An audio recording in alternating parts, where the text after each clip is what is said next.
Bismillahirrahmanirrahim.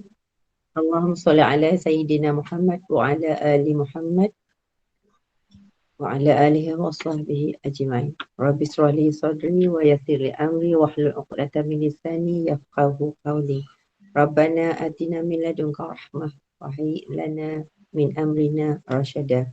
Sebelum kita mulakan majlis, mohon kerjasama jemaah, mutekan mikrofon, offkan kamera dan sentiasa berada di dalam berpakaian yang sopan dan menutup aurat kerana kita berada di dalam majlis ilmu.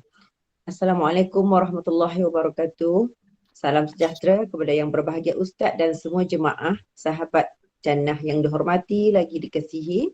Selamat datang ke kuliah Duha Gemar Yasin Nur Iman melalui Google Meet. Alhamdulillah, syukur kita insan yang dipilih Allah untuk hadir dan duduk dalam majlis ilmu yang barakah pada pagi ini. Alhamdulillah, moga majlis kita ini diberkati Allah. Majlis kita ini akan dipimpin oleh Al-Fadhil Ustaz Dr. Ahmad Mursyidi bin Mustafa dengan bab puasa. Anjuran bersama dengan Yang Berusaha Pengerusi JNI dan Puan Rosniati Mansur dan barisan AJK JNI. Bagi memulakan majlis, marilah kita sama-sama baca umul kitab dan kita hadiahkan kepada Rasulullah sallallahu alaihi wasallam, keluarganya dan para sahabatnya, juga kepada kedua ibu bapa kita dan semua muslimin dan muslimat. Al-Fatihah.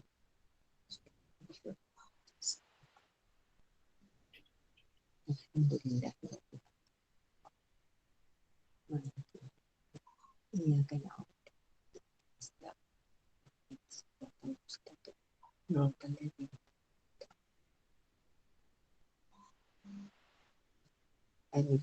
Amin amin ya rabbil alamin.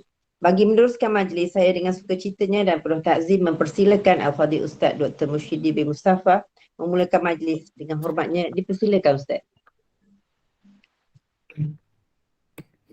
Assalamualaikum warahmatullahi wabarakatuh. Bismillahirrahmanirrahim.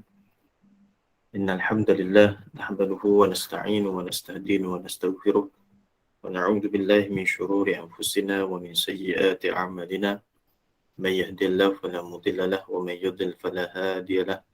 Ashhadu an la ilaha illallah wahdahu la syarika lahu wa ashhadu anna sayyidana Muhammadan 'abduhu wa rasuluh. Subhanaka la ilma lana illa ma 'allamtana innaka antal alimul hakim. Rabbi yassir wa la tu'assir.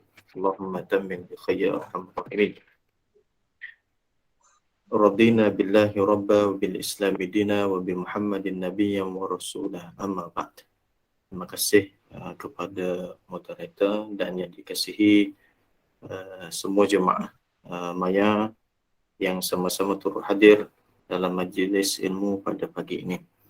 Mudah-mudahan keberadaan kita yang walaupun tidak secara bersemuka mendapat salah satu daripada perkara yang dijanjikan oleh Nabi SAW bagi mereka yang berada dalam majlis ilmu. Antaranya adalah maghfirah, pengampunan daripada Allah, dan juga rahmat daripada Allah Subhanahu Wa Taala. Tuan-tuan, puan-puan, sidang jemaah yang dirahmati Allah Ta'ala sekalian, insya-Allah kita nak tengok lagi sambungan berkaitan dengan rahsia-rahsia puasa yang dibincangkan oleh para ulama supaya kita mendapat kualiti ibadat puasa secara yang optimum, yang terbaik, nisbah kemampuan kita yang Allah Subhanahu Wa Taala berikan. Kerana ibadat seseorang itu tidak akan sama nisbah antara satu sama lain. Kerana inilah juga yang membezakan di antara kita dengan para nabi, para sahabat dan juga para ulama. Setiap orang beribadat, tetapi ibadat itu menjadi lain kerana kualiti yang ada. Bukan kerana daripada sudut sah atau tidak sah. Itu kita pandang daripada sudut hukum fiqhnya. Kalau tidak sah memang tidak ada apalah, kan?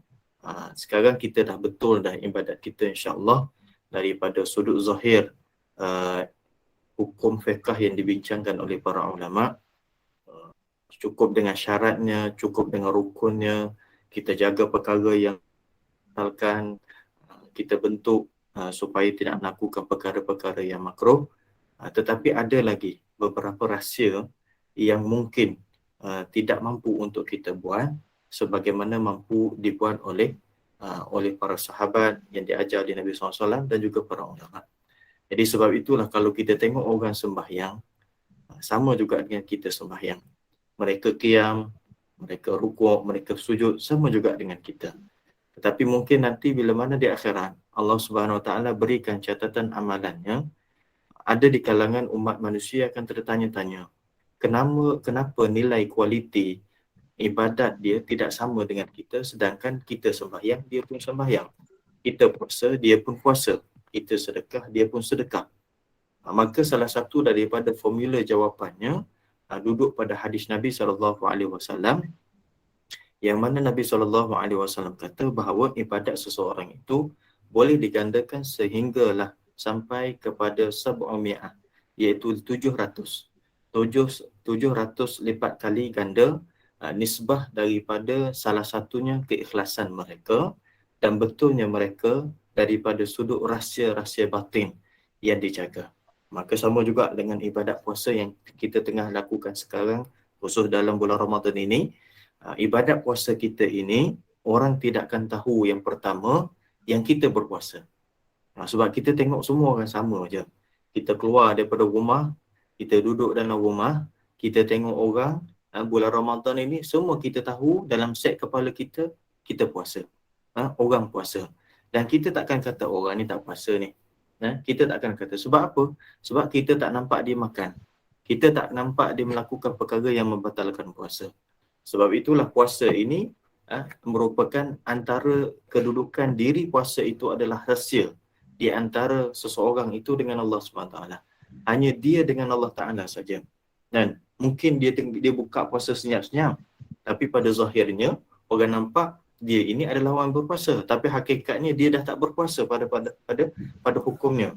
Dan kerana apa? Kerana dia telah buka. Jadi tidak ada tanda pada muka, pada perbuatan secara zahir ini bahawa orang tersebut tidak puasa. Beza dengan ibadat lain. Kalau orang tersebut bersedekah, kita nampak dia bersedekah. Dan buktinya adalah bukti dia transfer duit. Orang yang sembahyang, kita nampak dia tengah rukuk, tengah sujud dan sebagainya. Orang yang telah melakukan ibadat-ibadat lain, antaranya lagi seperti baca Quran, kita nampak. Tetapi bagi ibadat puasa, kat mana kita nak tunjuk buktinya? Kalau kita ambil video, kita ambil gambar pun, sama juga. Gambar itulah gambar orang yang tak makan. Jadi yang tak makan itu bukan membuktikan bahawa dia adalah orang yang berpuasa. Pada hakikatnya, pada zahir kita hukum macam tu. Dan kita kata, dia puasa sebab apa? Sebab dia bersahur tadi. Itu bukan satu bukti yang jelas yang mengatakan dia betul-betul berpuasa. Itu kerana dia dengan Allah Ta'ala. Bukti dia lagi berpuasa, kita kata kerana dia berbuka puasa. Orang yang tak puasa pun berbuka puasa. Jadi itulah rahsia. Salah satu daripada ibadat yang menjadi rahsia di antara orang yang melakukan dengan dia dengan Allah Subhanahu Wa Taala.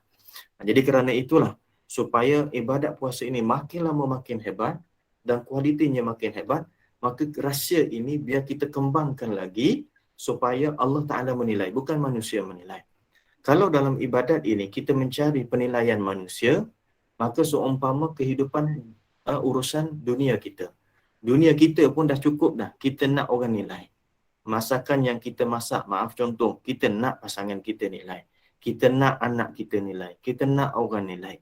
Baju baru yang kita beli, kita pakai cantik, kita nak orang nilai. Makeup yang kita pakai cantik, kita nak orang nilai. Dan kereta, rumah, kita nak orang nilai. Kerana apa? Kerana orang boleh nampak. Jadi kalaulah dengan ibadat itu masih lagi ada dalam hati kita perasaan nak supaya orang nilai, itulah yang dikata oleh para ulama syirik khafi. Syirik khafi iaitu syirik yang secara sembunyi. Kamu memperlihatkan, kamu menginginkan sesuatu daripada makhluk dalam kamu melakukan ketaatan pada Allah Ta'ala, sedangkan yang perlu kamu sembahkan ibadat kamu itu hanya pada Allah, dan penilaian itu hanya kamu minta penilaian daripada Allah.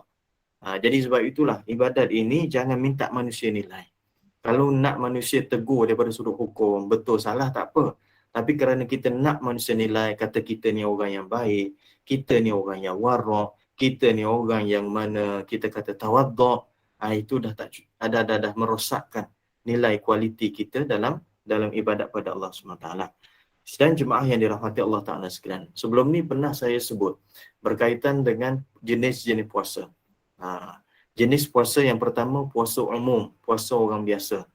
Yang kedua kita naik kepada puasa khusus, yang mungkin kita istilahkan sebagai puasa VIP, iaitu dia dah menjaga telinga, mata, lisan, tangan, kakinya daripada dosa.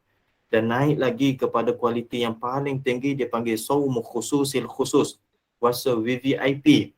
Orang yang mana puasa sampailah kepada hatinya, bukan sekadar kepada panca inderanya, bukan kepada zahir semata-mata, tetapi hatinya juga turut berpuasa. Ketika mana berpuasa, dia tidak fikir benda-benda yang melawakan.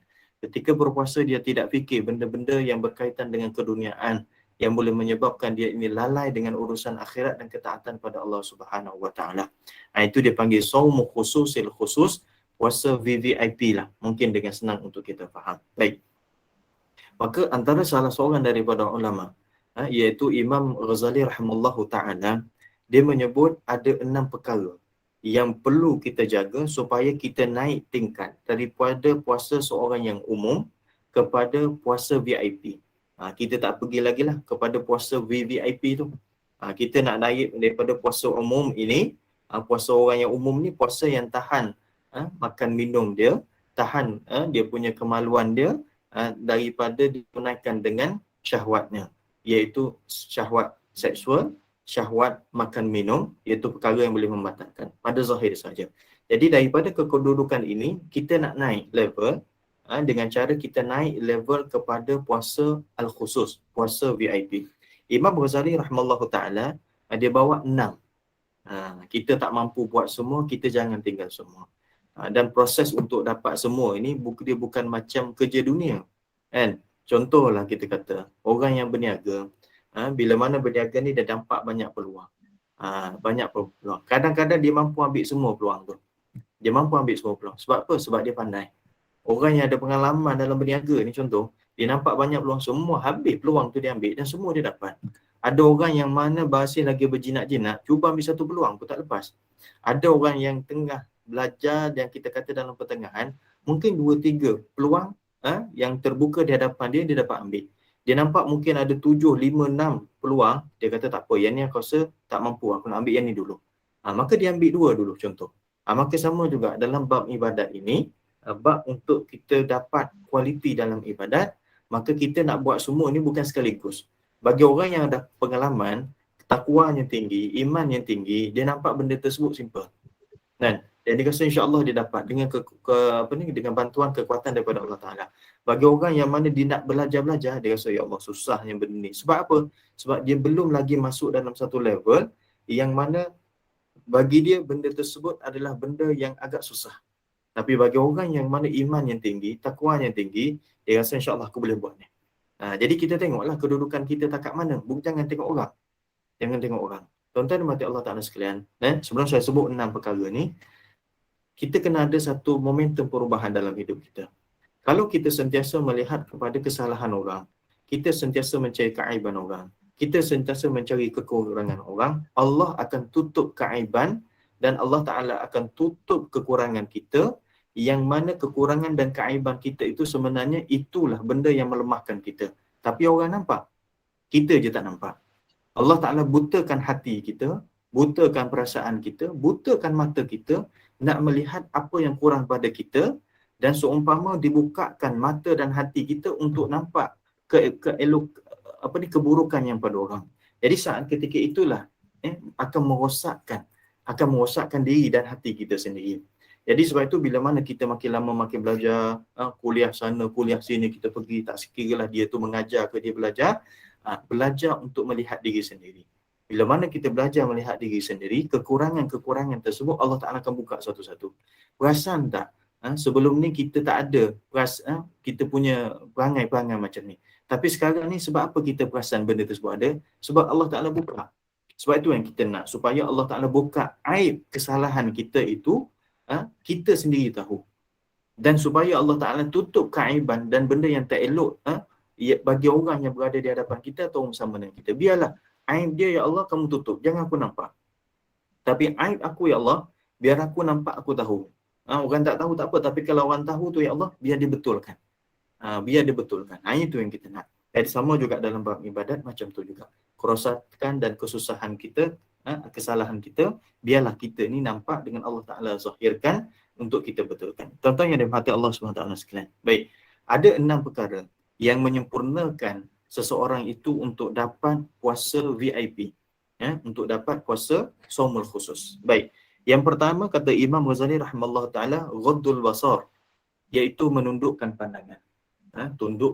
Tundukkan pandangan. Ini sebagaimana yang disebut oleh Allah Subhanahu Wa Taala dalam surah An-Nur. Tuan-tuan ada masa sambil-sambil kita baca tadarus, baca Quran dalam bulan Ramadan ini, kita tadabbur sedikit.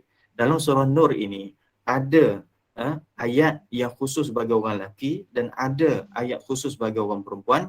Ya Allah Ta'ala suruh untuk tundukkan pandangan. Bukan pejamkan mata, tapi tundukkan pandangan. Qul lil mu'minat yaghdudna min absarihinna. Wahai Muhammad, bagi tahu kepada wanita-wanita yang beriman, yaghdudna min absarihinna, pejamkan, tundukkan pandangan mereka. Qul lil mu'minin yaghdu min absarihim. Wahai Muhammad, bagi tahu kepada orang lelaki yang beriman, tundukkan pandangan mereka. Baik, yang pertama, Allah Ta'ala menggunakan perkataan orang yang beriman. Nak menunjukkan bahawa kita ni bukan satu level baru-baru kenal Islam, tak. Kita level ini dah lama kenal Islam dan kita dalam proses dah beramal dah laku taat dah melakukan takwa dah kepada Allah Ta'ala. Maka dalam keadaan diri kita sebagai orang beriman ini, Allah Ta'ala pesan kepada Nabi Muhammad, bagi tahu orang-orang yang beriman itu. Bagi tahu kepada mereka, apa dia? Tundukkan pandangan mereka. Bukan pejamkan, tapi tunduk. Tunduk ini maksudnya kita kawal pandangan mata kita. Jangan sampai pandangan mata kita ini luas sangat melihat kepada apa yang dicela dan apa yang dibenci. Apa yang dibenci daripada pandangan agama. Bukan benci pada pandangan kita saja. Maka kita kena nilai pandangan agama benci benda tersebut. Pandangan ada agama tersebut dia keji benda tersebut. Maka jaga pandangan kita. Jangan dia panggil istilahnya ittisa'u fin nazar. Luaskan sangat. Lebarkan sangat kita punya jaluran penglihatan kita atau pandangan kita kepada benda yang dikeji dan benda yang dibenci tersebut. Dan juga tundukkan pandangan kita kepada benda yang melalaikan daripada zikrullah, daripada melalaikan kita berzikir kepada Allah Ta'ala. Baik, sidang jemaah yang dirahmati Allah Ta'ala sekalian, benda yang dikeji pada pandangan agama ni banyak. Kita tak kata benda tersebut termasuk daripada benda haram saja. Kadang-kadang dia termasuk daripada benda-benda yang makruh. Benda makruh ini dia tidak mendatangkan dosa. Benda makruh dia tidak mendatangkan dosa. Sebab itu istilah daripada makruh ini, makruh salah satu hukum daripada 5 hukum Islam. Makruh ini sesuatu yang kalau sekiranya kita tinggal, kita dapat pahala. Tapi kalau sekiranya kita buat, kita tak dapat pahala. Kan? Kita tak dapat dosa. Tetapi kalau kita tinggal benda tersebut, maka kita akan dapat pahala. Nak menunjukkan bahawa sesuatu perkara yang Islam nak, kalau boleh kamu jangan buat. Sepatutnya kamu jangan buat. Kan? Bukannya dosa. Dosa ni kalau buat dapat dosa. Kalau buat benda tersebut dapat dosa. Benda makruh kalau buat tak dapat dosa. Kan? Jadi pandangan agama melihat kepada celaan-celaan tersebut supaya apa? Supaya elok pada kedudukan kita daripada sudut zahir dan elok pada kedudukan kita yang batin. Maka kena kenal benda tersebut. Apa dia? Antaranya melihat kepada aurat seseorang. Jangan kata melihat tersebut dengan syahwat sahaja. Ada satu hadis Nabi SAW. Saya rasa saya pernah baca hadis ini. Yang Nabi SAW sebut ada 5 perkara yang menyebabkan batal puasa seseorang. Batal puasa di sini kata ulama, batal pahala puasa. Salah satunya adalah an-nazaru bisyahwah, iaitu melihat dengan syahwat. Jadi kalau macam tu kita tak tengok dengan syahwat tak apa ke? Sebenarnya kita kena faham dulu syahwat tu apa dia. Bukannya syahwat itu rasa panas sejuk dan sebagainya, teringin sangat-sangat nak. Bukan itu saja. Syahwat ini bukan kepada syahwat seksual saja. Tetapi syahwat ini adalah benda yang teringin kita melihat dan mungkin hati kita ada rasa seronok dan benda tersebut Islam kata tak perlu. Contoh macam mana? Kita melihat kepada kecantikan seorang wanita. Itu bagi lelaki lah. atau wanita itu melihat kepada kehandsomean bagi seorang lelaki, bila mana dia tengok, cantiknya, handsomenya. Kan? Jadi bila mana dia tengok tu, dia rasa nak tengok lagi. Sekali tengok, kerana lalu ke, tak apa. Tapi bila mana tengok kali yang kedua, kerana apa? Bukan melihat dengan pandangan syahwat seksual. Tapi melihat kerana apa? Kerana dia dapat, cantik lah. Dia nak tengok lagi sekali, itu dah dikira syahwat. Tengok cerita Nabi Yusuf AS dalam surah Yusuf. Dalam surah Yusuf tersebut, berlakunya potong tangan yang mana diberikan pisau oleh Zulaikha kepada dia punya kawan-kawan dia, kerana timbul fitnah kata Zulaikha ini goda orang gaji dia sendiri ataupun anak buah dia yang berada dalam rumah dia sendiri. Maka ketika itu dia orang tengok dengan apa? Tengok dengan syahwat. Syahwat tersebut bukannya syahwat seksual, tapi syahwatnya adalah syahwat kerana cantiknya. Sehingga dia kata mahadza basyara in hadza illa malakun karim. Ini bukan manusia ni. Ini malaikat ni. Sebab apa? Kerana terlalu cantik, terlalu handsome-nya. Jadi kena faham konsep syahwat itu sendiri. Ataupun orang kata, maaf bahasa, dia tengok benda-benda yang seks dengan gambarnya, dengan video, minta maaf sekadar contoh, tapi dia tak timbul pun rasa seksual. Tapi ada tak keseronokan tengok? Ada, maka itulah syahwat. Dan itulah benda yang dibenci, yang mana makruh, yang tak disuka dan diharamkan juga dalam pandangan agama. Kalaulah benda yang dikeji, yang daripada takat levelnya makruh, maka apatah lagi benda yang haram, perlu lagi untuk kita jauhi. Maka tundukkan pandangan. Bukan sekadar kita kata, kita kena pejam mata. Bukan. Ini seumpama kita kata rigid. Islam tak sampai macam itu. Tiap-tiap kali pejam. Ada benda sikit pejam. Tak. Tundukkan pandangan dengan cara jangan luaskan jaluran penglihatan kita. Sama ada kita tundukkan, kita alihkan pandangan ke kanan, ke kiri dan sebagainya, supaya kita tidak terfokus kepada benda-benda yang boleh menyebabkan dapat dosa atau benda-benda yang boleh menyebabkan benda tersebut termasuk daripada benda yang makruh. Baik, kata Nabi SAW, an-nazaru sahmun min sihami iblis. Pandangan itu adalah salah satu daripada anak panah iblis. Bila mana kita kata anak panah iblis ini, seumpama dia adalah merupakan permulaan masuk jarumnya iblis untuk menyebabkan kita ini dapat sesuatu yang dikatakan dosa ataupun dapat sesuatu yang menyebabkan kemurkaan Allah Subhanahu Wa Taala. Dan yang kedua, tundukkan pandangan ini juga kepada perkara yang mana melalaikan kita daripada zikrullah. Apa dia? Kita ambil cerita yang biasa berlaku dalam kehidupan kita lah. Zaman sekarang Allah Ta'ala bagi teknologi. Kita tengok Facebook, kita tengok WhatsApp, kita tengok WeChat ke, Instagram dan sebagainya, sekadar ambil maklumat, berita semasa, tahu cerita saja. Berapa lama kalau dibandingkan dengan kita melihat kepada benda-benda yang baik?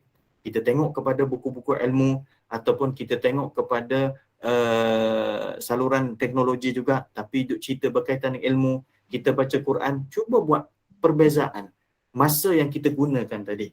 Dan bila mana kita tengok, kadang-kadang baca cerita berkaitan dengan artis, baca cerita berkaitan dengan orang-orang famous, dengan seronok pula. Tak perasan sampai setengah jam.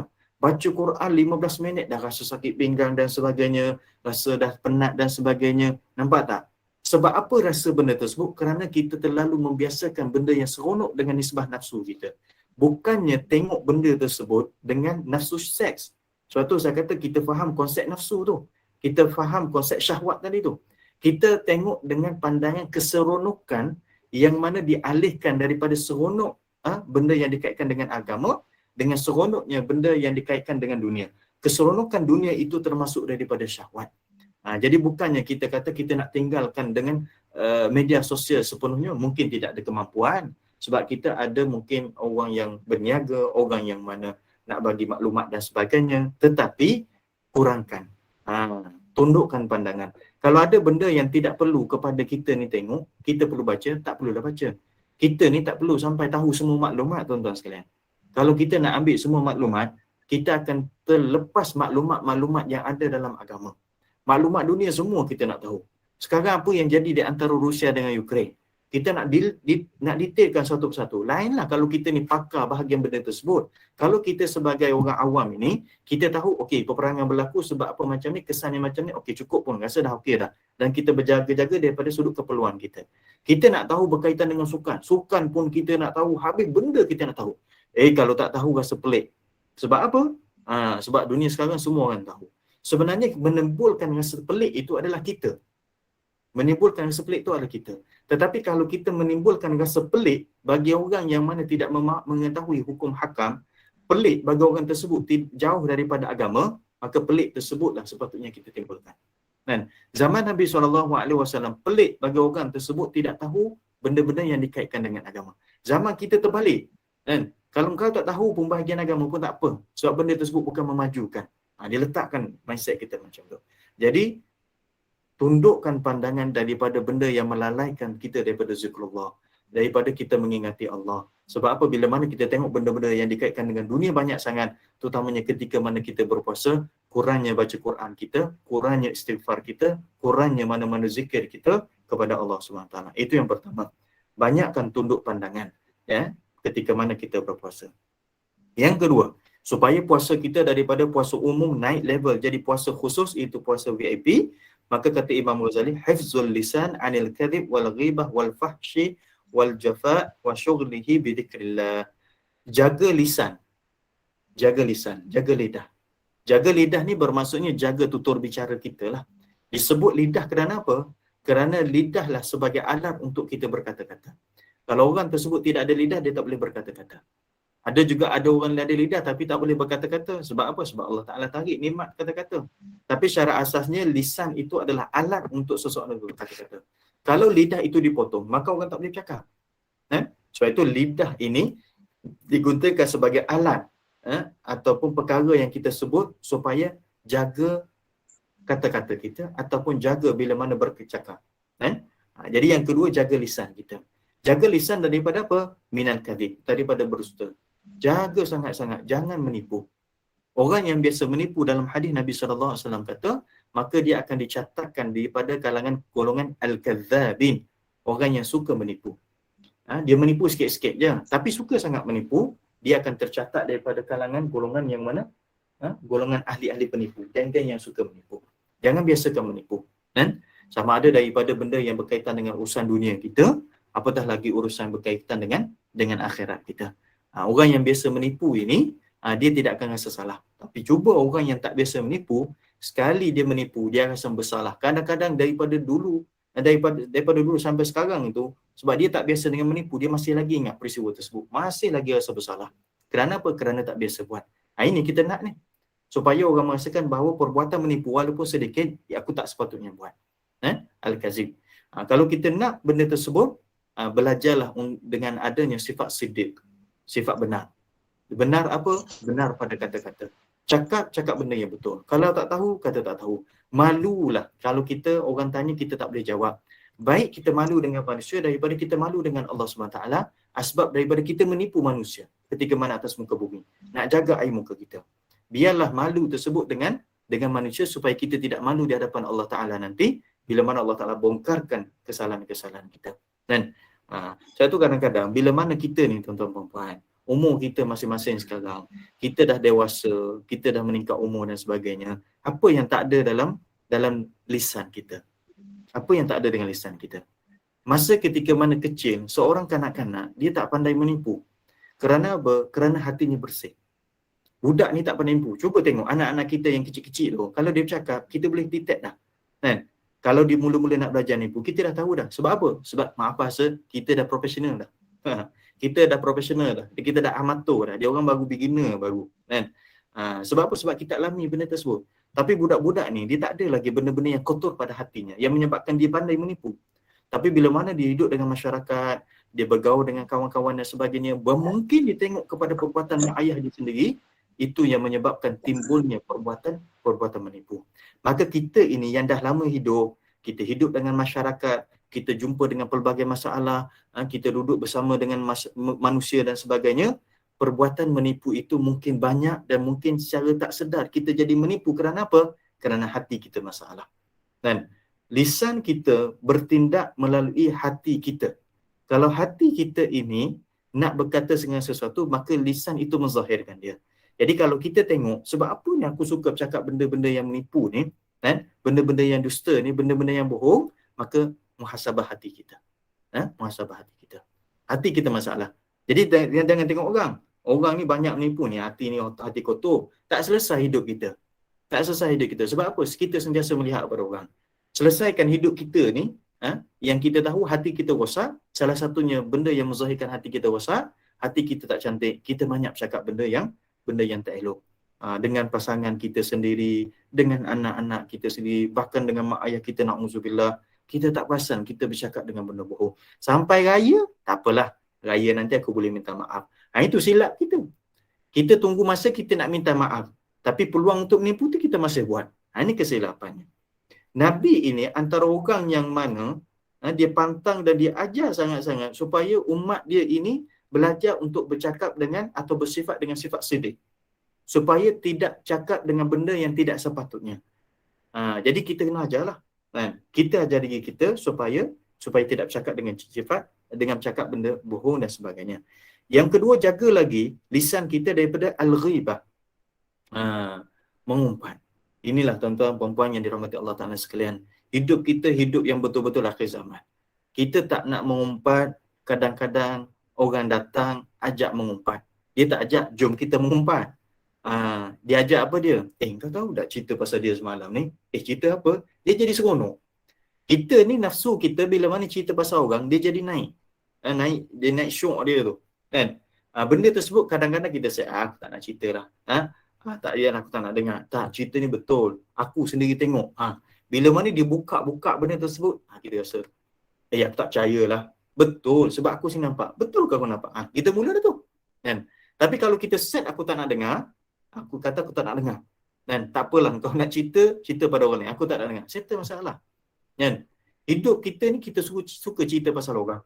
Suka cerita pasal orang daripada sudut mana? Daripada sudut kejahatannya. Tuan-tuan bacalah dalam media sosial, bacalah dalam surat khabar dan sebagainya, banyak unsur-unsur yang kadang-kadang berkaitan dengan mengumpat. Kita tak sedar. Dengan bahasanya berita terkini, dengan bahasanya maklumat semasa, dengan bahasanya kita kata ikutlah apa saja. Tetapi dengan kontennya agama kata itu mengumpat. Kita nak tahu mengumpat ni apa dia? Mengata kepada seseorang walaupun benda tersebut betul hakikatnya ada pada diri dia, tetapi dia tak suka benda tersebut. Orang perkatakan ataupun cerita berkaitan dengan diri dia. Betul, dia ni jahat. Betul, dia ni macam ni. Kita pun cerita benda tersebut, dia tak suka dengar. Sama ada depan dia ke, belakang dia ke. Dan itu termasuk daripada benda yang mengumpat. Jadi sebab tu kena jaga mulut kita. Jangan biasakan dengan mengumpat. Sebab tu Allah Subhanahu Wa Taala gambarkan dalam Al-Quran. Orang yang mana mengumpat ni, dia makan daging saudaranya sendiri. Ada satu video, dah lama dah. Sekarang dia dah tak tersebar dah video tu. Zaman-zaman sebelum daripada WhatsApp, sebelum daripada media sosial ni hebat ni, ada satu video. Saya simpan dah. Tak lupa dah kat mana dah. Sebab apa? Tertarik sangat. Cara yang video tersebut dia buat di orang Arab buat lah. Pelakonnya orang Arab. Semua pakai tudung lah. Dia ambil pelakon dia orang perempuan lah.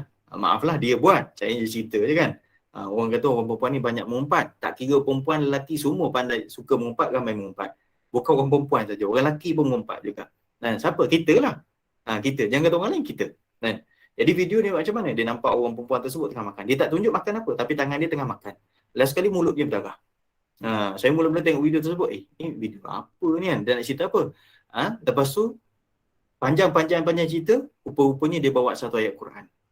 Nak menceritakan bahawa orang yang mengumpat mengata kepada saudaranya sendiri, seumpama orang tersebut makan daging saudaranya sendiri. Makan daging dengan darahnya mulut-mulut dia. Itu gambaran. Supaya apa? Supaya kita sedar salah satu daripada dosanya.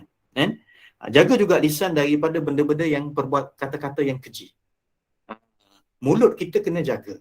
Sebab apa? Biasa bercakap dengan benda yang tak elok. Maaf bahasa mungkin disebut perkataan bodoh ke, perkataan apa saja. Kerana apa? Kerana lisan kita itu dah terbiasa dengan benda tersebut. Satu. Ataupun kita tak terbiasa tapi terlepas juga. Kerana apa? Kerana hati kita ni terlalu panas sangat sampai dia terlepas. Sampai terlepas. Itu kena betul-betul jaga tu. Betul-betul kena jaga. Sebab itulah setiap kali kita bercakap, kita kena banyakkan istighfar. Hari ni saya banyak bercakap. Nampak je bercakap benda baik. Tetapi dalam benda baik tersebut bimbang ada benda-benda yang mana pada sisi Allah Ta'ala takut-takut ada dosa. Maka lepas ni saya lah orang paling banyak kali kena istighfar. Lepas habis kuliah ni. Kerana apa? Kerana banyak mulut, banyak perkataan yang keluar daripada mulut saya. Jadi seharian berapa banyak kita bercakap tuan-tuan perempuan? Sehari yang berapa banyak kita bercakap? Ada orang buat kajian. Secara overallnya, sehari ini berapa puluh ribu patah perkataan yang keluar daripada mulut manusia. Dan secara umumnya. Tetapi kalau kita sendiri catat, kita buat calculation, rasanya memang mungkin lebih banyak lagi lah. Tapi dalam bulan Ramadan ini, kerana kita berpuasa, mungkin benda tersebut berkurang. Dan ini adalah yang nak. Supaya kita ini kena dengan hadis Nabi SAW kata, "Man kana yu'minu billahi wal yawmil akhir falyakul khaira aw liyasmut." Siapa yang beriman kepada Allah dan hari kiamat, siapa yang yakin Allah Ta'ala akan menilai semua perbuatan dia, antaranya daripada mulut, apa yang dia bercakap, dan dia yakin dengan hari kiamat, beriman pada hari kiamat, bahawa setiap benda yang dicakapkan akan dipertunjukkan, dibalas di akhirat nanti, falyakul khaira, cakaplah benda yang baik. Kalau tak ada benda baik nak cakap, aw liyasmut, diam saja. Kan? Mungkin sekadar senyum saja. Kan? Orang nak kata engkau ni lepas daripada bulan Ramadan jadi pendiam. Oh, tak banyak cakap dan sebagainya. Tak apalah. Kalau kita diam daripada benda-benda yang kita kata maksiat, itu alhamdulillah. Tapi jangan kita diam daripada benda-benda yang baik. Kan? Dan sibukkanlah lisan kita ini dengan zikrullah. Betul, kita jaga mulut kita, lisan kita daripada menipu, daripada mengumpat, mengadu domba dan sebagainya, cakap benda yang tak elok. Tetapi sibukkanlah, gantikanlah kesibukannya dengan zikrullah. Banyakkan dengan zikrullah. Tuan-tuan puan-puan sekalian, cari satu zikir yang kita kata kita akan istiqamah. Ketika berjalan, ketika mana bawa kereta, duduk dalam keadaan majlis ilmu dan sebagainya, duduk mana-mana, zikir tersebut, benda itulah yang membasahkan lidah kita. Sama ada la ilaha illallah, la ilaha illallah, ataupun astagfirullahalazim, ataupun selawat sallallahu alaihi wasallam. Tapi jangan selawat, jangan zikir tersebut kuat sangat sampai mengganggu orang. Kita zikir itu dengan yang apa? Ya Allah, aku nak biasakan mulut aku ini dengan zikrullah. Dan aku cuba nak buang lisan aku ini, mulut aku ini daripada berkata benda yang kamu marah, kamu tak redha. Orang nak kata, baiklah dia zikir sebagainya. Biar.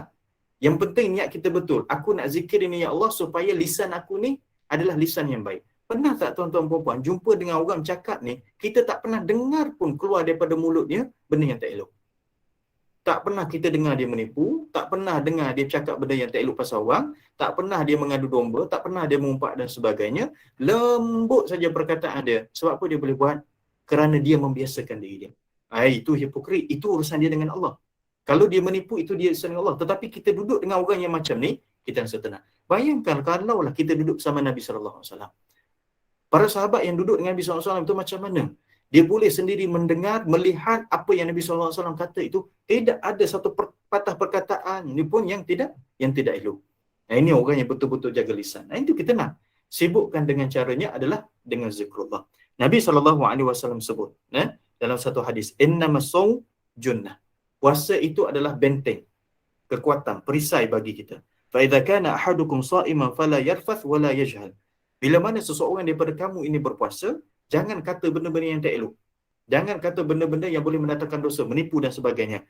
Wa in imru'un qatalahu aw syatamahu falaqul inni sha'im. Kalau ada orang yang mana mari cerca dia, buat kata benda-benda yang tak elok, ajak bergaduh dan sebagainya, kata kat dia, inni sha'im, saya puasa. Ini salah satu cara untuk jaga lisan kita. Orang marah-marah dan sebagainya, hati kita akan tak tahan, tak sabar dan sebagainya. Kata dengan mulut kita, aku puasa. Ataupun kata dalam hati, aku puasa. Dan inilah yang akan menyebabkan lidah kita ini akan terjaga. Kita nak lepas saja boleh, sebab apa? Dia ada mulut, kita ada mulut. Dia nak pukul, dia ada tangan, kita ada tangan. Dia ada kaki, kita pun ada kaki. Boleh kan? Tapi kerana apa kita jaga? Kerana Allah. Kerana Allah itu disebabkan kita berada kedudukan kita berpuasa. Puasa itu kerana Allah Ta'ala. Itu yang kedua. Yang ketiga, kafus sam'i anil isra'i ila kulli makruh. Jaga pendengaran. Jaga pendengaran daripada dengar perkara-perkara yang dibenci ataupun perkara yang diharam. Allah Subhanahu Wa Ta'ala sebut dalam Quran, dalam surah Al-Ma'idah. Tuan-tuan tengok. Surah Ma'idah, pipi sebelah kanan atas sekali. Ceritanya panjang. Perkataannya Allah Ta'ala kata, Samma'una lil kadhibi akaluna lis-suht. Golongan-golongan ini, golongan yang suka sangat dengar lil kadhib, pendustaan. Istilahnya samma'un. Samma'un maksud suka sangat dengar perkataan-perkataan dusta.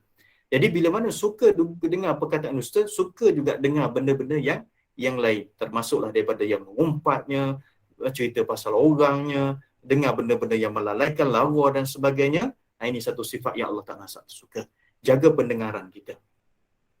Mungkin kurang-kurangkan dengar lagu-lagu yang melalaikan, kurang-kurangkan dengar benda-benda yang menyebabkan kita ini terhibur dengan dunia.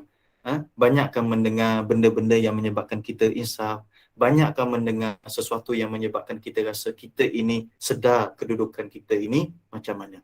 Dan banyakkan ke arah itu insya-Allah. Yang keempat, kafu baqiyatil jawarih anil atham minal yad war rijli wa kafil batni anil syubhat. Jaga anggota-anggota lain, anggota-anggota lain daripada dosa.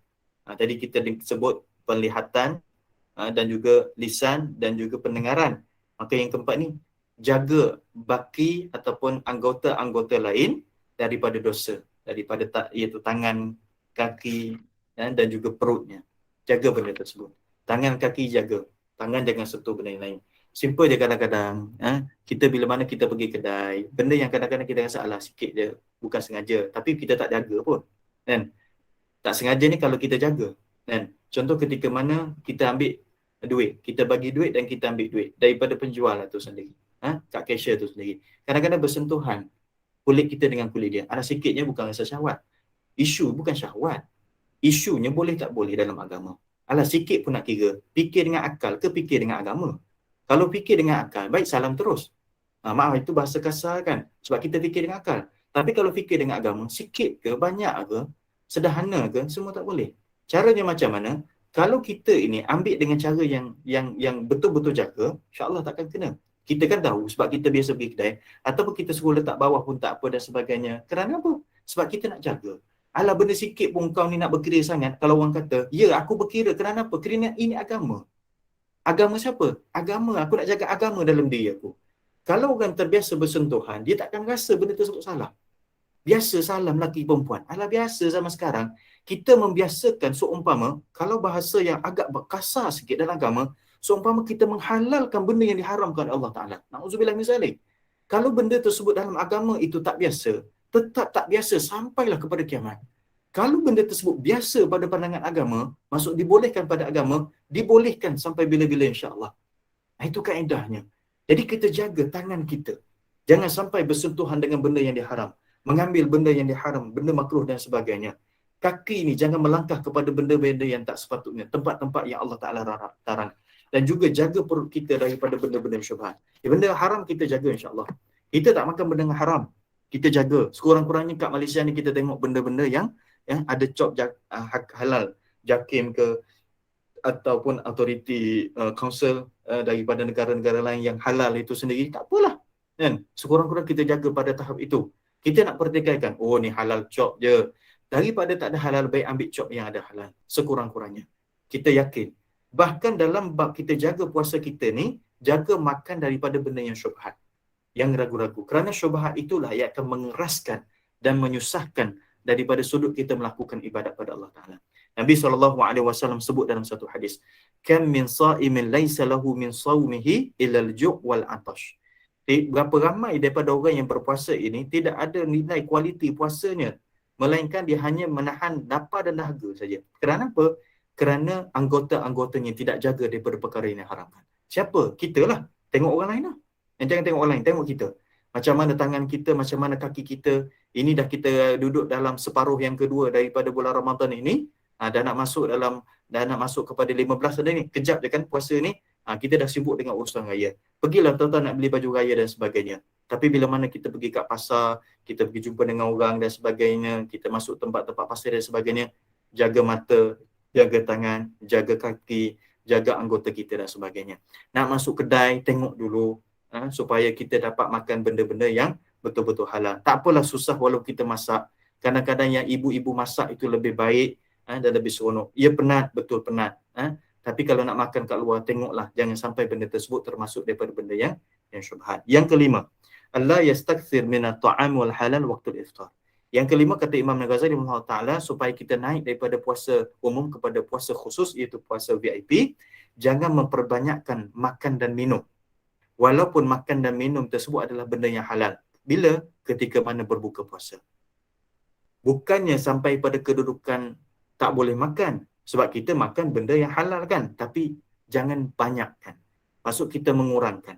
Bila mana kita mengurangkan makan dan minum ketika mana berbuka itu, maka dia akan memberi kesan kepada nilai kualiti puasa yang telah kita buat sebelum ini. Kadang-kadang puasa itu nilai kualitinya jadi tak cantik kerana penghujungnya. Di mana penghujungnya? Penghujungnya ketika mana kita berbuka. Permulaan ketika mana kita bersahur. Tetapi ketika mana bersahurnya cantik, ketika mana dalam puasa pun alhamdulillah cantik, tapi penghujungnya tak cantik. Kerana apa? Makanan itu adanya unsur-unsur membazir. Makanan itu ketika mana kita makan dengan syahwat kita. Dengan kita rasa nak lepaskan rasa lapar kita. Kerana puasa ini adalah untuk mengekang hawa nafsu kita. Dah syaitan dah tak ada. Tapi kenapa nafsu makan masih lagi tak dapat dikawal? Kerana kita masih lagi tidak menampakkan kesungguhan kita untuk naik kepada kualiti puasa VIP tadi tu. Kita sekarang dihidangkan di hadapan kita. Betul kita ada duit, kita boleh beli. Betul kita ada tenaga, kita boleh masak. Tapi kawalkan daripada sudut makan, minum tadi tu, jangan berlebih-lebihan. Sekarang kan kita makan tak banyak. Kan? Awal-awal dulu mungkin banyak. Sekarang buka puasa cukup sikit pun alhamdulillah. Jangan tak buka bansung. Jangan terlalu sedikit. Nanti mudarat pada tubuh kita. Tapi makan untuk memecahkan rasa lapar dan makan untuk keperluan untuk kita ibadat nanti. Dengan sembahyang fardunya dan sembahyang tarawihnya nak teruskan dengan aktiviti tadarus sebagainya. Kena makan juga. Tapi kita kawalkan. Sebab perut yang penuh ini, walaupun dengan benda yang halal, dia akan menyebabkan seorang itu malas beribadat. Yang kedua, dia menyebabkan kualiti ibadatnya akan jadi berkurangan. Kerana apa? Kerana penuhnya perut. Sebagaimana kita kata kalau kita keterlaluan lapar, maka kualiti ibadat tak cantik. Suatu dalam Islam nak tak nak kena makan juga. Kan? Jadi kalau kita keterlaluan kenyang, pun dia memberi kesan kepada ibadat kita. Dan yang terakhir, yang keenam, kata Imam Ghazali rahimahullah ta'ala, supaya kita dapat duduk pada kedudukan puasa khusus, itu puasa VIP, ayyakuna qalbahu ba'da al-iftar mu'allaqan bainal khauf war raja. Bahawa hatinya selepas daripada berbuka puasa itu duduk di antara kedudukan khauf dan juga raja. Itu takut dan harap. Lepas daripada kita berbuka, jangan rasa selesa. Okey, settle puasa hari ni. Okey, settle puasa hari yang ke-12. Settle puasa hari yang ke-13. Bukan masalah macam tu. Kita rasa, ya Allah, aku takut kalau kamu tak terima puasa aku. Tapi aku harap, ya Allah, mudah-mudahan terimalah, ya Allah. Kena ada puasa tersebut. Ini kata Imam Ghazali. Supaya apa? Supaya menunjukkan kedudukan kita, bukan kita 100% confirm. Yang kita dah buat itu confirm dapat diterima oleh Allah SWT. Kalau kita confirm, kita rasa, kita letak set dalam hati kita, Allah Ta'ala dah terima benda tersebut, bimbang nanti kualiti ibadat kita akan datang, jadi tak cantik. Kan? Kita tak boleh kata confirm macam tu. Betul, pakar motivasi kata kita kena ada semangat yang hebat. Tapi dak Islam kata dalam bab ibadat dia ada kaedah dia. Jangan keterlaluan confirm 100%. Sebab apa? Sebab hari ni tak keluar rumah, memang tak tengok pun media sosial, hari ni baca Quran saja, lepas tu penat tidur, bangun sembahyang duha, lepas tu baca Quran balik, lepas tu hanya duduk dalam rumah saja. Confirm diterima? Belum tentu. Belum tentu. Sebab penerimaan itu di sisi Allah Ta'ala. Perbuatan itu hanya pada kedudukan kita saja. So kita tidak boleh persoalkan, ya Allah, sebab apa kamu tak terima? Aku tak buat dosa langsung, ya Allah. Aku niat pada sahur, ya Allah. Sahur pun aku buat. Aku buka, ya Allah, dengan buka yang cukup kadar keperluan aku saja, ya Allah. Nanti di akhirat kita kata, sebab apa kamu tak terima, ya Allah? Allah Ta'ala tidak akan melakukan kezaliman. Allah Ta'ala akan buat berdasarkan kepada keadilan Allah Subhanahu Wa Ta'ala. Mungkin kerana apa? Kerana kita terlalu mengharapkan atau bergantung kepada kedudukan perbuatan kita tadi. Sebab kita jaga. Bukan sebab rahmat daripada Allah Ta'ala. Sebab itulah kena duduk pada kedudukan, ya Allah, aku takut kalau kamu tak terima. Tapi aku harap sangat, ya Allah, puasa tadi, ya Allah, kau terima. Cakap dalam hati kita. Sambil-sambil kita buka puasa tadi tu. Dan doa dengan Allah Subhanahu Wa Ta'ala, mudah-mudahan Allah Ta'ala terima. Jadi itulah 6 perkara yang disebut oleh Imam Ghazali rahimahullahu ta'ala supaya kita naik pada kedudukan puasa khusus, iaitu yang pertama, tundukkan pandangan kepada perkara yang makruh, apatah lagi perkara yang haram, supaya dan juga tundukkan pandangan daripada benda yang melalaikan kita daripada syukur Allah.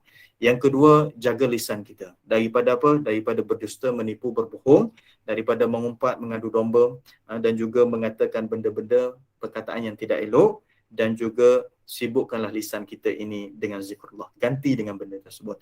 Dan yang ketiga, jaga halang pendengaran kita daripada mendengar benda-benda yang tak elok. Yang keempat, jaga anggota-anggota lain lagi tangan, kaki dan juga perut kita daripada perkara yang syubhat atau perkara yang haram atau perkara yang makruh. Yang kelima, kurangkan sedikit daripada sudut makan dan minum walaupun benda tersebut termasuk daripada benda yang halal ketika mana kita iftar, iaitu kita berbuka puasa. Supaya apa? Supaya kita mendapat kekuatan tenaga untuk beribadat dan supaya itu menunjukkan bahawa kita mampu untuk mengawal hawa nafsu kita. Kan? Alang-alang kita puasa betul-betul sampailah kepada kita berbuka puasa. Dan yang terakhir yang keenam kata Imam Ghazali, selepas daripada berbuka puasa, pastikan kita duduk pada kedudukan ya Allah, aku mengharapkan kamu terima, dan tapi dalam masa sama aku takut juga, takut kamu tak terima. Kerana apa? Kerana kelemahan aku ketika mana aku melakukan ibadat puasa tersebut. Jadi rasanya sekadar itulah, mohon maaf ada bahasa saya tadi dan ada contoh-contoh yang mungkin agak kasar, mungkin telinganya rasa tak selesa, saya mohon maaf. Yang penting benda tersebut tujuannya adalah untuk sampai kepada hati-hati kita, untuk kita ubah diri kita, bukan kita nak ubah orang lain, dan kita nak ubah diri kita. Saya nak ubah diri saya untuk jadi lebih baik. Tuan-tuan, niat untuk ubah diri tuan-tuan perempuan untuk menjadi baik. Kerana apa? Kerana hujung pangkalnya kita ini adalah nak jadi baik di hadapan Allah Subhanahu Wa Taala. Bukan kita nak jadi baik itu pada pandangan manusia untuk manusia puji, bukan, tapi kepada pandangan Allah Subhanahu Wa Taala. Cukup sekadar itu saja, mudah-mudahan ada manfaat. Wallahu a'lam. Assalamualaikum warahmatullahi wabarakatuh. Assalamualaikum warahmatullahi wabarakatuh. Ustaz, ada nak buka soalan ke Ustaz? Kalau ada satu dua, insyaAllah. Okey. Assalamualaikum jemaah. Kalau ada soalan, silakan. Ustaz nak tanya. Assalamualaikum warahmatullahi wabarakatuh. Ustaz, bila kita nampak ada orang yang tak berpuasa dan kita buat aduan, adakah itu membuka aib orang tersebut? Atau adakah kita hanya perlu diamkan? Terima kasih Ustaz. Baik. Sekarang kita kena tengok keadaan jugalah. Sebab kadang-kadang aduan itu perlu, tetapi yang jadi masalahnya bila mana benda tersebut diviralkan. Kita tak nak kena-kena pula orang tersebut ada hubungan dan kaitan dengan kita. Jadi mungkin kita tahu pada ketika itu pendekatan mana yang paling baik sekali. Pertama, pendekatannya mungkin kita tegur dengan cara slow talk atau dengan cara yang baik. Sebab apa tak puasa macam ni, kalau boleh jangan buat dalam keadaan macam ni, kan? Kita tegur. Dan kalau mungkin kita dah tahu tegur pun tak jadi, maka pada masa tersebut kita gunakanlah saluran yang terbaik. Dia ada kaedah-kaedah dia. Sebab itulah pernah satu ketika seorang lelaki datang jumpa Nabi SAW. Dia kata, ya Rasulullah, celaka aku Rasulullah, binasa aku Rasulullah. Dan dia mengadu dan membuat satu pengakuan di hadapan Nabi SAW bahawa dia telah berzina. Bila mana dia mengaku depan Nabi, Nabi pusing, Nabi tak nak dengar. Lepas tu dia pergi menghadap Nabi balik, duduk depan Nabi, dan dia bagi tahu, Nabi pusing lagi. Dalam riwayat mengatakan 4 kali. Nabi pusing sana, dia masih lagi tak mengaku. Di sini daripada sudut hukum fiqhnya, untuk kita ambil penyaksian mesti 4 kali saksi. 4 kali penyaksian. Tapi daripada sudut adatnya, kata ulama, di sini Nabi cuba nak lari dan tak nak dengar keaiban dia. Kan? Jadi pada masa tersebut, dia ada kaedah. Kalau kita nampak orang tersebut, insya-Allah kita boleh tegur. Atau kita pakai orang lain yang boleh tegur sebelum jadi aib bagi dia, naik van jenazah tu, dibawa ke jabat agama tersebut, kita tegur dengan cara baik tu. Tapi memang kita ni kalau kita kata kita tak boleh dan benda tersebut boleh menyebabkan ada benda yang pergaduhan dan sebagainya, gunalah saluran yang terbaik. Dan jangan sesekali viral, dan kalau boleh sampai situ cukup. Bahkan mungkin kalau orang kata, tadi betul ke? Ada orang kata yang kena tangkap tak puasa, kita kata, mungkin betul kot. Ataupun kita senyap saja. Jangan kita kata, betul lah saya yang buat report. Tak payah. So mungkin di sini akan membuka bibit-bibit keaiban. Bibit-bibit keaiban kepada orang tersebut. Wallahu a'lam. Ada lagi tak soalan? Assalamualaikum. Ada, okey. Silakan. Ya, Assalamualaikum Ustaz. Di pertemuan dulu saya dah bertanya Ustaz tentang apa tindakan orang yang dia dah berpuasa dulu dan dia balik ke Malaysia, adakah dia perlu membuka puasa? Ustaz kata seperti orang haid lah.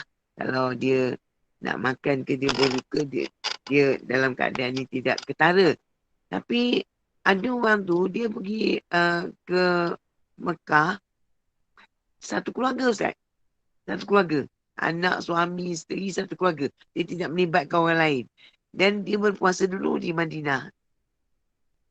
Jadi macam air raya tu macam mana Ustaz? Sama ada dia boleh berbuka satu keluarga tu, ataupun satu keluarga tu, dia kena berpuasa juga lagi. Pada hari Malaysia beraya, berpuasa. Macam mana? Saya tak faham soalan macam mana. Mungkin lagi sama. Ah, Dia puasa kat Malaysia ke dia puasa kat Mekah? dia berpuasa di Mekah dulu. Tapi dia tu pergi Ustaz, satu keluarga. Dia Ya. tidak melibatkan orang lain. Dia mak dan keluarga, suami isteri, anak-anak dia satu keluarga. Jadi, bila dia balik ke Malaysia, bila Malaysia kena berpuasa lagi, sedangkan Mekah dia beraya. Jadi dia tak melibatkan orang di satu keluarga. Adakah dia boleh beraya dalam satu keluarga tu? Ataupun dia mesti puasa juga dalam satu keluarga tu? Baik, kita kena tengok pada keadaan tempat kita berada sekarang. Kita tak boleh nisbahkan kepada di Mekah tu. Mungkin kita berada kat Mekah, hampir kita kata dekat 29 hari lah kan, atau 28 hari. Jadi sekarang kita balik kat Malaysia, kita kena duduk kat Malaysia lah. Jadi kiraannya adalah kiraan hari tu. Kiraan hari kita berpuasa, tak kira lah kita mula kat mana kan, tapi dia kena kira secara keseluruhan yang pertama. Keseluruhan puasa kita harinya minimum adalah 29 hari. Yang maksimumnya adalah 30. Kalau kita sampai kat Malaysia, tak kira lah kita seorang atau kita keluarga ataupun kita satu jemaah travel itu sendiri, kita bermula puasa di Mekah, kita balik kat sini, orang masih lagi berpuasa. Sedangkan kat Mekah itu, orang dah sambut hari raya. Kalau ikutkan, itu hari raya nisbah kita semua. Kita satu keluarga tadi tu, atau kita satu grup travel tadi. Adakah kita boleh berhari raya? Hari raya geng-geng kita saja. Tak boleh. Dia mesti dalam keadaan imsak juga, iaitu menahan diri. Menahan diri daripada makan dan minum. Kerana apa? Kerana menghormati pada kedudukan waktu itu. Walaupun kita kata dah 30 hari dah kita puasa, dah ngam-ngam, cukup dah. Kalau kita sampai di Malaysia itu pada hari yang ke-31. Ya betul. Masih lagi tak boleh sambut hari raya. Kerana apa? Kerana nisbah hari raya itu adalah secara keseluruhan kita cerita dan hormati, kerana pada waktu di Malaysia itu masih lagi Ramadan. Dia macam bukan kepada isu kita dah lebih puasa, isu kita menghormati Ramadan yang pada negeri itu yang kita berada sekarang. Dan kalau sekiranya kita sampai di Malaysia dah beraya dah. Kita ni baru puasa pada 27 hari saja, contoh saja. Jadi tak cukup. Kita sampai kat Malaysia itu pada hari yang ke-28 kita. Kan? 28 kita. Ataupun kita kata yalah baru cukup 28. Kita sampai kat Malaysia kita baru 28 hari dia berpuasa. Tapi sampai di situ kat Malaysia rupanya orang dah sambut hari raya. Macam mana? Kita haram berpuasa. Kerana 1 Syawal adalah haram berpuasa. So kita sambut hari raya. Bermaksud kita tak cukup satu hari puasa. Itu minimum mesti 29. Lepas hari raya yang pertama, kita dah boleh start untuk ganti puasa tersebut. Adakah itu menjadi kesalahan kita yang berdosa? Tak. Kerana kita bergerak daripada satu keadaan kepada satu keadaan. Sekarang kiraannya macam mana? Kiraan pada waktu setempat. Sebab itu tak jadi timbul isu. Sebab apa Thailand raya awal ataupun Indonesia raya awal dan sebagainya. Sebab kita tengok istilahnya matla', tempat lihat anak bulan itu sendiri. So kita duduk kat Malaysia, kita buat cara Malaysia. Kalau kita duduk kat Indonesia, kita cara Indonesia. Itu caranya. Kerana menghormati bulan itu sendiri. Selagi mana masih lagi Ramadan. Wallahualam.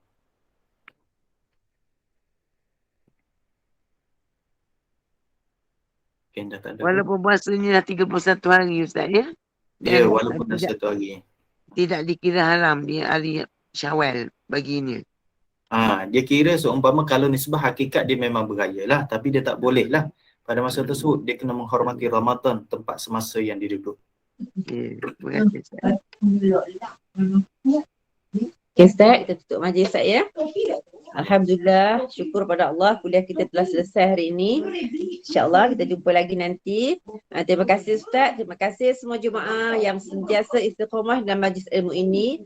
Moga majlis kita ini mendapat keberkatan dan rahmat Allah. InsyaAllah segala ilmu yang Ustaz bagi akan menambahkan lagi ilmu pengetahuan kita semua. Mohon izin Ustaz untuk saya maklumkan kuliah Zuhur GUNI pada hari ini Pada jam 2:30 petang, tadarus Al-Quran UNI 1 hari 1 juzuk dengan ahli-ahli pilihan dan semua jemaah dijemput mengimarahkan majlis dengan menduduki, mendengar dan menyimak bacaan jemaah. Kami dari GYNI juga memohon maaf andai ada sebarang kekurangan dalam majlis ini. Segala yang baik ini dari Allah dan yang buruk itu dari kami sendiri. Bagi mengakhiri majlis hari ini, mohon Ustaz menutup majlis dengan doa dan tasbih kafarah dan surah Al-As dengan segala hormatnya. Dipersilakan Ustaz. Subhanakallahumma bihamdika asyhadu an la ilaha illa anta astaghfiruka wa atubu ilaik. Bismillahirrahmanirrahim. Wal 'asri innal insana lafi khusr illa alladziina aamanu wa 'amilus shalihat wa tawassaw bil haqqi wa tawassaw bis sabr. Bismillahirrahmanirrahim. Alhamdulillahirabbil alamin wassalatu wassalamu ala asyrafil mursalin wa ala alihi washabihi ajmain. Allahumma fa'alna bima 'allamtana wa 'allimna ma yanfa'una wa zidna ilman nafi'an. Allahumma arinal haqqa haqqan warzuqna ittiba'ahu wa arinal batila batilan warzuqna ijtinabah. Rabbana atina fid dunya hasanah wa fil akhirati hasanatan wa qina adzabannar. Sallallahu ala sayyidina Muhammad walhamdulillahi rabbil alamin. Assalamualaikum warahmatullahi wabarakatuh. Terima kasih semua.